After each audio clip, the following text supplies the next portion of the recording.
Finally এক্সামটা আমাদের complete হলো।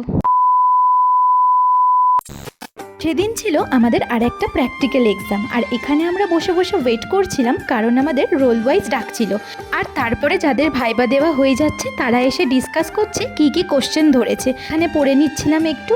আর এই পরীক্ষাটা যদি পরীক্ষার পরে পরে হয় তাহলে আমাদের অনেক সুবিধা হয়, নইলে তো আমরা বইয়ের সাথে অ্যাটাচডে থাকি না। তারপরে আমরা ভাইবা দিয়েই চলে গেছিলাম একটু খেতে, আর আমাদের হাতে ছিল 10 মিনিট, মানে এর মধ্যেই আমাদেরকে খেয়ে দিয়ে যেতে হবে। আর তারপর আমরা এসে খাবারটা অর্ডার করে দিয়েছিলাম, আর এদিকে 1 প্লেট নুডলস নিয়ে নিয়েছিলাম আমরা দুজনে খাবো বলে।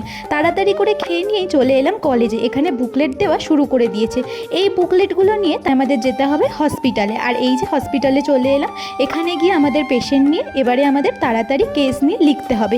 এইবারে এক্সামের প্রসেসটা একটু উল্টো করে দিয়েছিল, মানে আগে আমরা পেশেন্টের কেস নিতাম তারপরে আমাদের ভাইবা ধরতো, আর এবারে আগে ভাইবা নিয়েছে তারপরে আমাদেরকে পেশেন্টের নিয়ে কেস লিখতে হয়েছে। এক্সাম শেষে বেরিয়ে পড়লাম, আর এই যে এখানে আমরা সবাই মিলে একটু মজা হাসি করতে করতে চলে গেলাম। তো ভিডিওটা ভালো লাগলে একটা লাইক কমেন্ট শেয়ার করে দিতে।